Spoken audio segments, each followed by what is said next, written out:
નમસ્કાર વિદ્યાર્થી મિત્રો, જય મામાદેવ. તન્ના એજ્યુકેશનલ કેમ્પસ ગોંડલ આપનું હાર્દિક સ્વાગત કરે છે. વિદ્યાર્થી મિત્રો, આપણે ચેપ્ટર 8 સ્વાધ્યાય પોથીની અંદર પાના નંબર 10 છે, બરાબર. ચાલો બધા જ મારી સાથે ચેપ્ટર 8 સ્વાધ્યાય પોથી પાના નંબર 10 કાઢો. તેમાં આપણે ગઈકાલનો જે પીરિયડ છે તેની અંદર વર્તુળ દોરતા, ત્રિજ્યા, વ્યાસ, બરાબર, બધું જ શીખ્યા. અને આકૃતિ ઉપરથી ત્રિજ્યા કોને કહેવાય, વ્યાસ કોને કહેવાય તેનું માપ લખતા પણ શીખી ગયા. રેખાખંડ છે તે પણ શીખ્યા. ચાલો, આજે 31મો પ્રશ્ન છે તે જુઓ કે ગોળ ઢાંકણ તમારી આંગળી ઉપર ક્યારે સ્થિર થઈ શકે. તમે તમારી આંગળીથી આ પ્રવૃત્તિ તમારે તમારી જાતે કરવી પડશે. ઘરે એક ગોળ ઢાંકણ લ્યો, બરાબર. ત્યારે આપણે ચાલો પહેલાં પ્રશ્ન છે એ અહીંયા પૂરી દઈએ. 31મો જે પ્રશ્ન છે એનો જવાબ લખો કે જ્યારે આ ગોળ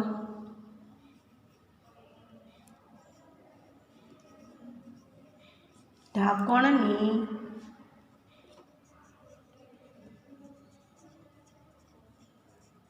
વર્તુળાકાર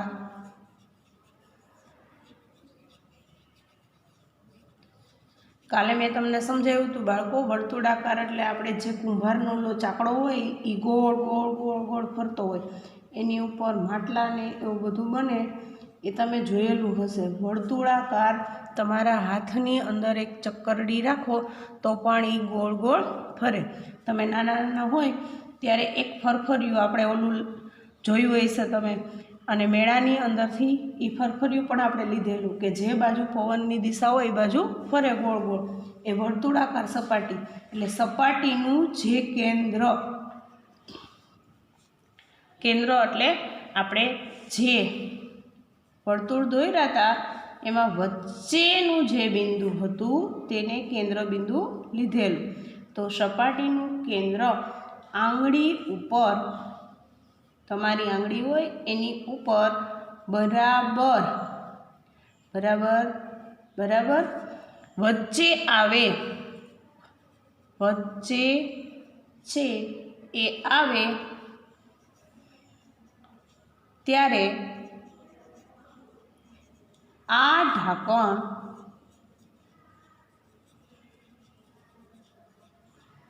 આંગળી ઉપર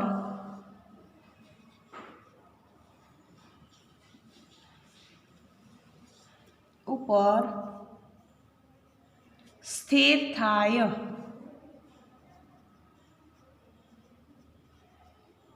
બાળકો, તમે ગમે એ વસ્તુ છે, ગોળ વસ્તુ તમે આંગળી ઉપર ફેરવો તો એ વસ્તુ બરોબર વચ્ચે આવે તો જ એનું કેન્દ્ર છે, કેન્દ્ર બિંદુ સ્થિર થાય તો જ એ ગોળ ગોળ ફરી શકે, બરાબર. એટલે કોઈ પણ ગોળાકાર વસ્તુ હોય તેની ગોળાકાર સપાટીને કેન્દ્ર છે તે પર સ્થિર થાય છે. આ ઉપરથી તમારે એવું નક્કી થાય કે કોઈ પણ ગોળાકાર વસ્તુ હોય તેનું કેન્દ્ર છે એ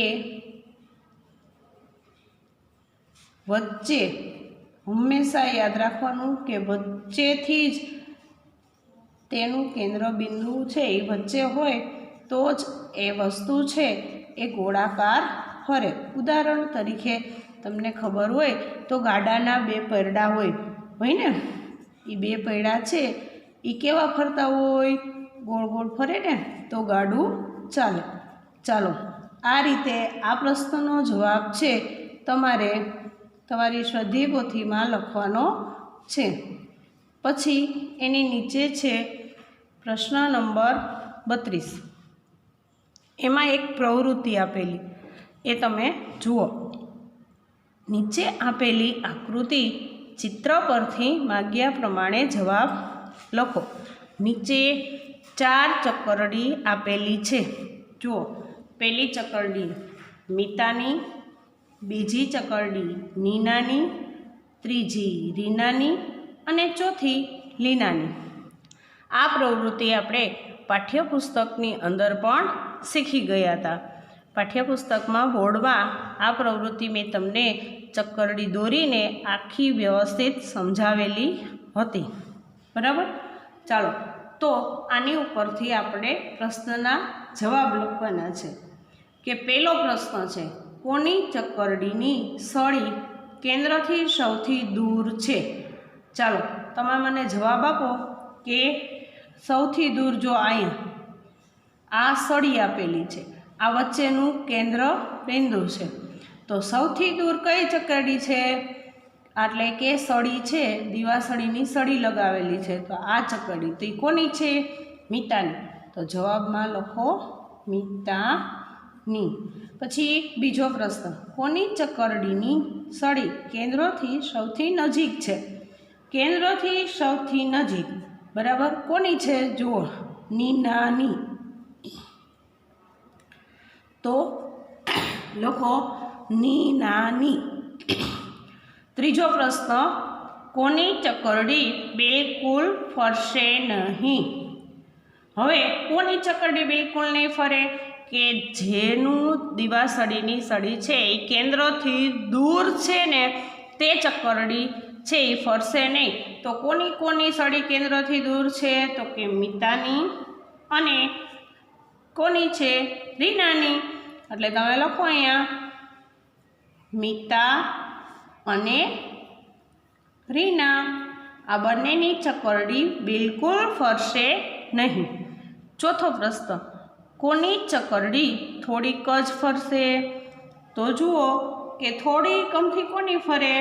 તો કે જેનું છે એ સળી છે કેન્દ્રથી થોડીક નજીક હોય, તો કોની છે કેન્દ્રથી થોડીક નજીક? લીનાની. તો અહીંયા જવાબમાં લખો લીનાની. પછી પાંચમો પ્રશ્ન, કોની ચક્કરડી સૌથી સારી ફરશે? તો દીવાસળીની સળી બરોબર વચ્ચે એટલે કે કેન્દ્રના સ્થાનમાં હોય તેની ચક્કરડી ફરશે. ચાલો બાળકો, તમે જુઓ જી ચારેય ચક્કરડીમાં કોની સળી છે એ બિલકુલ વચ્ચે કેન્દ્રના સ્થાનમાં છે? અરે વાહ, સરસ, વેરી ગુડ, નીનાની. આપણે જવાબમાં લખશું નીનાની. પછી છઠ્ઠો ક્વેશ્ચન, સારી રીતે ચક્કરડી ફેરવવા કાણું ક્યાં પાડવું જોઈએ? હવે આ તો તમને હવે તો ખબર પડી જ ગઈ. બરાબર બાળકો? ક્યાં કાણું પાડશું આપણે ચક્કરડીને સારી રીતે ફેરવવા? હા, બરોબર વચ્ચે. એટલે આપણે શું કરશું કે ચક્કરડીમાં કાણું કેન્દ્ર તો કે વચ્ચે પાડશું. એટલે આપણે તમે બધાય અહીંયા ખાલી જગ્યામાં લખો ચક્કરડીના કેન્દ્રમાં. બરાબર? એટલે આપણે ખાલી જગ્યામાં લખીશું કેન્દ્રમાં. ચાલો, પ્રશ્ન નંબર 33 જુઓ. એક ઝાડ સાથે 1.5 મીટર લંબાઈના દોરડા સાથે એક બકરી બાંધેલી છે. આ પ્રશ્ન પણ આપણે સ્વાધ્યાય પોથીમાં પાઠ્યપુસ્તકમાં આવી ગયેલો બાળકો, કે એક લાલ બકરી બાંધેલી હતી અને એક કાળી બકરી બાંધેલી હતી. આ મેં તમને આખો ક્વેશ્ચન સમજાવેલો છે, યાદ છે ને બધાને? હા, તો એક બકરી બાંધેલી છે અને બીજી બકરી 2 મીટર લંબાઈના દોરડા સાથે બાંધેલી છે. એક બકરી 1.5 મીટર લંબાઈના દોરડા સાથે અને બીજી બકરી છે એ 2 મીટર લંબાઈના દોરડા સાથે બાંધેલી છે. તો હવે તમારે આનો ઉકેલ મેળવવાનો કે બકરીને વધારે ઘાસચારો ખાવાની જગ્યા મળશે તે સમજાવો. તો ચાલો આપણે બધા જ છે એ લખીએ કે બીજી, બધા મારી સાથે ખાલી જગ્યા પૂરજો. બરાબર? આ ક્વેશ્ચનનો આન્સર એટલે આપણે ક્વેરી કરવાની છે કે બીજી બકરીને ઘાસચારો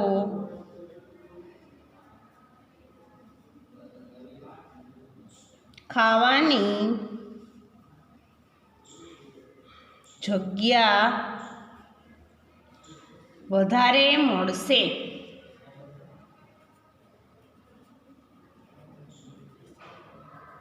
શું કામ બીજી બકરીને ઘાસચારો ખાવાની જગ્યા વધારે મળશે? એનું કારણ કે એનું દોરડું 2 મીટર લાંબુ. તો બીજી બકરીને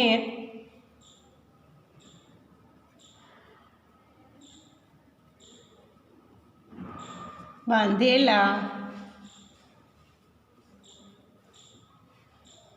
દોરડાની લંબાઈ વધારે છે, બરાબર? માટે તે જ્યારે ઝાડ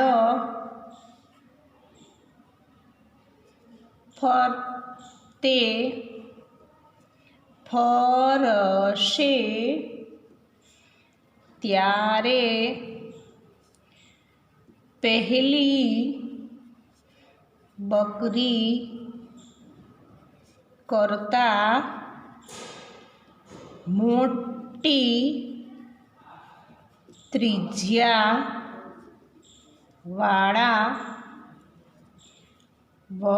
વર્તુળમાં ફરી શકશે. માટે તેને વધારે ઘાસચારો ખાવાની જગ્યા મળશે, બરાબર? જો બીજી બકરી છે એ 2 મીટર લાંબા દોરડાથી બાંધેલી છે એટલે એને વધારે જગ્યા મળશે. ચાલો ત્યાર પછી 34મો પ્રશ્ન જુઓ. કોઈ એક નિશ્ચિત બિંદુથી સમાન અંતરે આવેલા તમામ બિંદુઓના સમૂહને ખાલી જગ્યા કહે છે. એ તમને ખબર જ છે, બરાબર? શું કહેવાય એને? વર્તુળ. ખાલી જગ્યામાં લખો વર્તુળ. બોક્સમાં કરો સી. 35.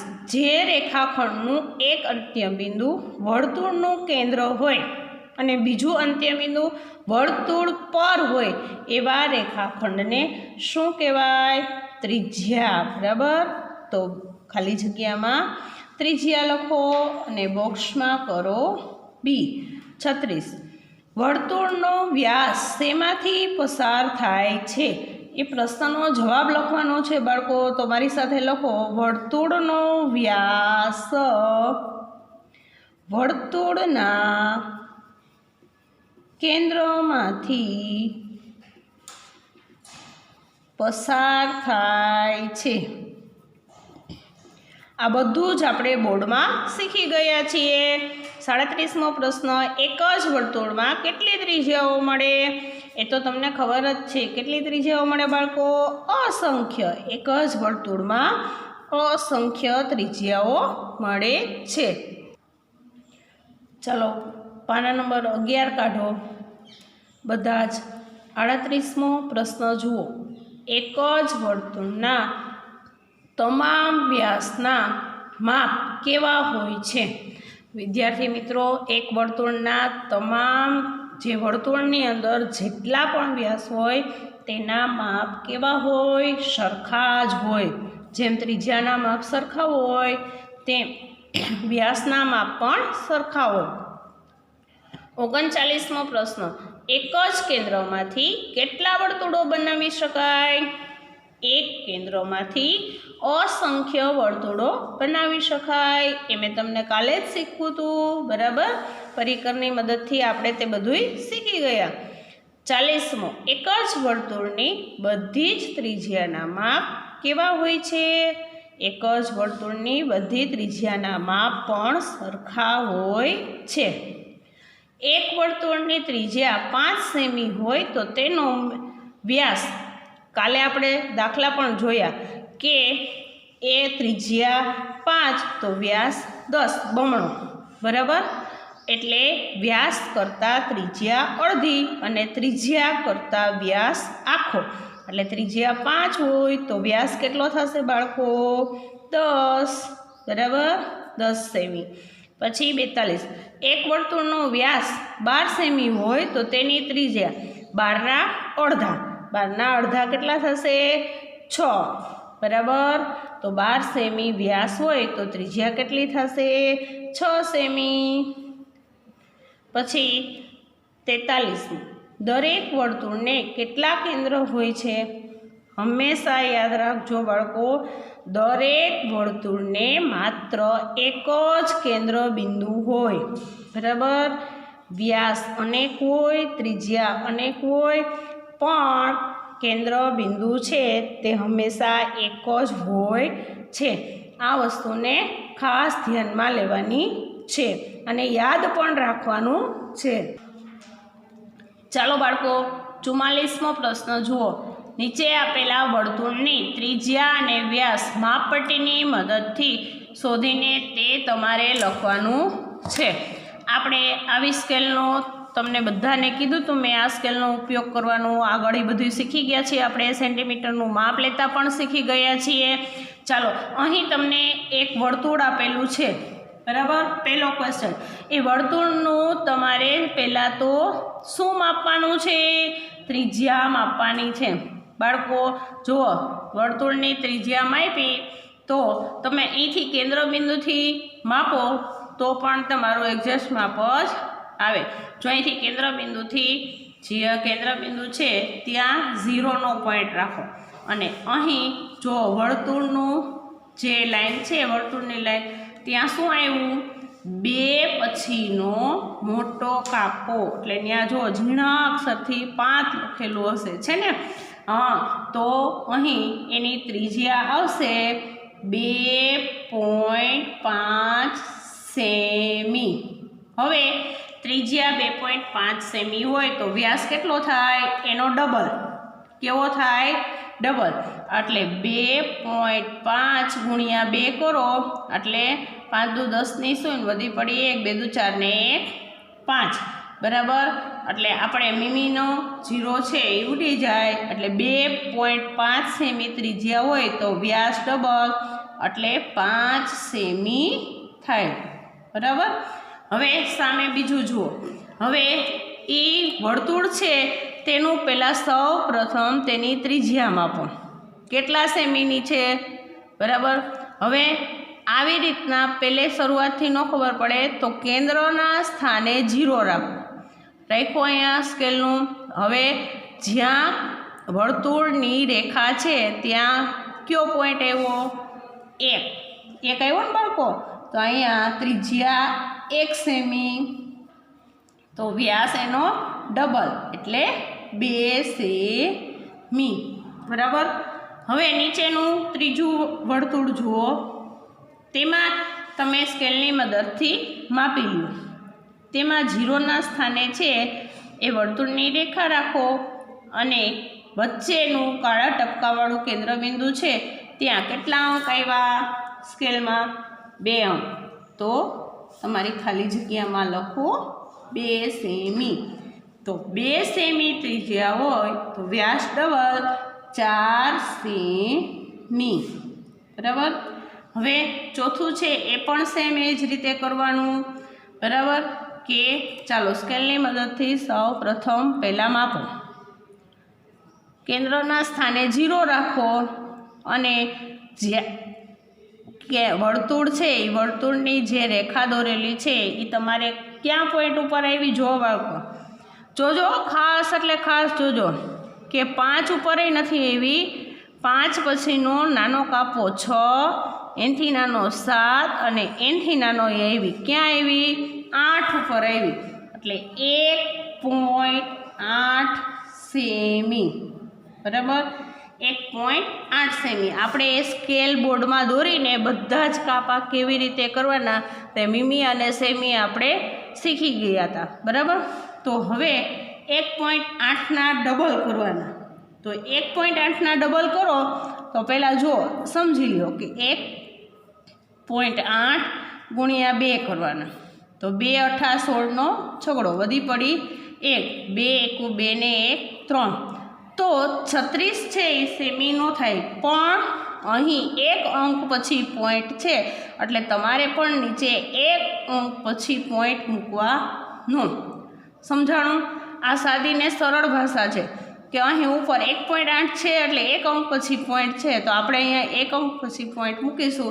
તો અહીંયા નીચે જવાબ છે એમાં પણ છેલ્લેથી ખાસ યાદ રાખજો, છેલ્લેથી 1 અંક ખસેડીને પોઈન્ટ મૂકો એટલે 3.6 સેમી છે તે વ્યાસ બનશે.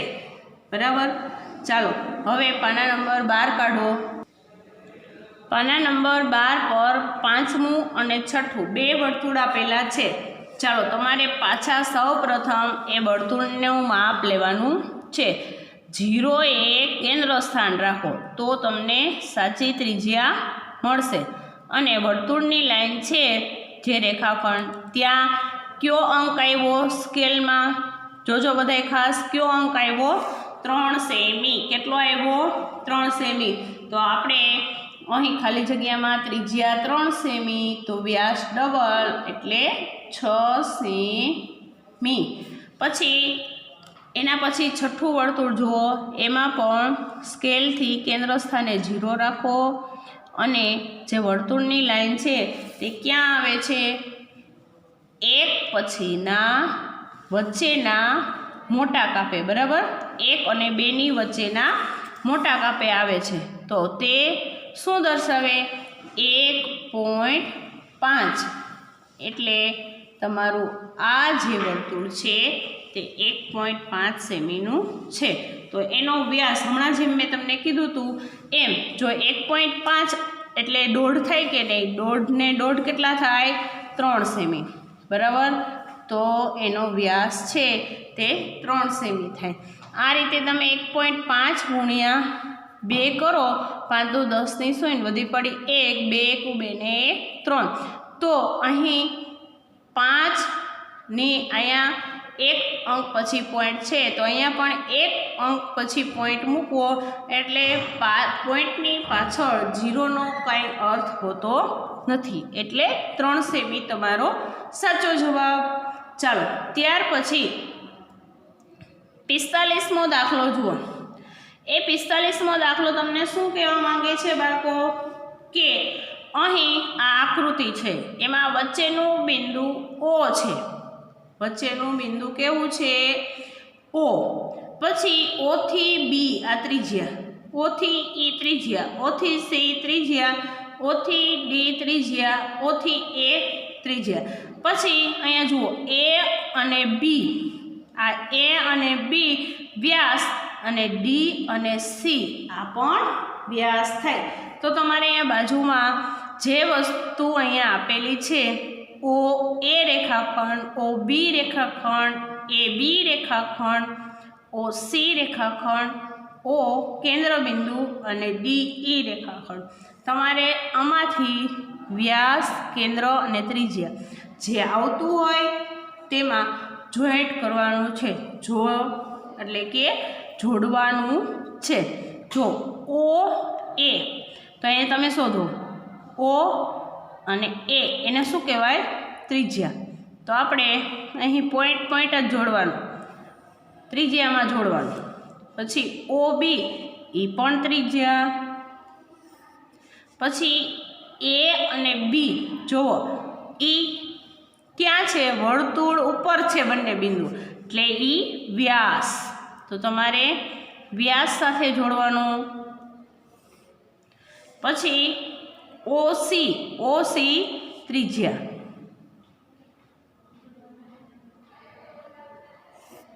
પછી O કેન્દ્રબિંદુ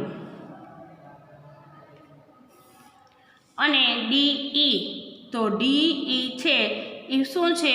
વ્યાસ. બરાબર? તો એને આપણે વ્યાસ સાથે જોડવાનું. આ રીતે તમારે શું કરવાનું? તો કે જે વસ્તુ વ્યાસ, કેન્દ્ર અને ત્રિજ્યા હોય એની સામે એ જોડવાનું. ચાલો પ્રશ્ન નંબર 46મો જુઓ. રાજન પાસે 10 સેમી અને 15 સેમી લંબાઈની દોરી છે. તે બંને દોરીથી વર્તુળ બનાવે છે. કયું વર્તુળ સૌથી મોટું હશે તે વર્તુળની ત્રિજ્યા અને વ્યાસ શોધો। ચાલો, રાજન શું કરે છે? રાજન પાસે 10 સેમી અને 15 સેમીની લંબાઈની દોરી છે અને તે બંને દોરીથી વર્તુળ બનાવે છે। જો આ રીતે 10 સેમી અને શું કરે છે? 15 સેમીના બે વર્તુળ બનાવે છે। હવે રાજન પાસે 10 સેમી અને 15 સેમી લંબાઈની દોરી છે, બરાબર। તેણે શું કર્યું છે કે તે બંને દોરીથી વર્તુળ બનાવે છે। બંને દોરીથી વર્તુળ બનાવે છે। 15 સેમી લંબાઈની દોરીથી બનાવેલું વર્તુળ મોટું હશે અને 10 સેમીથી બનાવેલું, અહીંયા તમારે લખવાનું કે 15 સેમી લંબાઈથી બનાવેલું 15 સેમીની લંબાઈની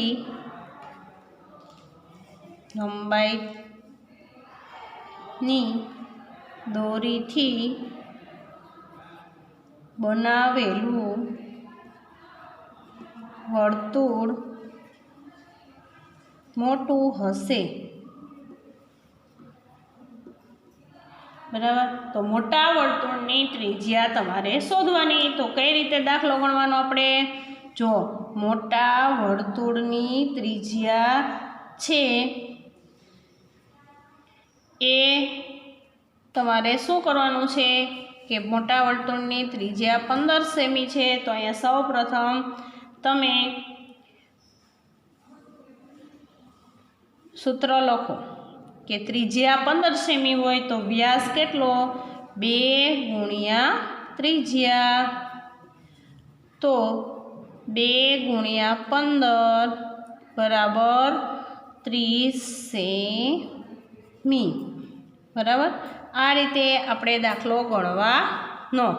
બાળકો જુઓ, ખાસ એટલે ખાસ જોજો, તમારે 1 2 3 નીચે સ્ટેપ કરવાના છે કે 15 સેમી ત્રિજ્યાની જે 15 સેમી એને જે દોરી લીધી છે એ દોરીનું વર્તુળ છે એ મોટું ગણાશે। તો 15 સેમી ત્રિજ્યા હોય તો એનો વ્યાસ શોધવા માટે વ્યાસ બરાબર 2 ગુણ્યા ત્રિજ્યા, તો 2 ગુણ્યા 15 બરાબર 15 દુ 30 સેમી થશે।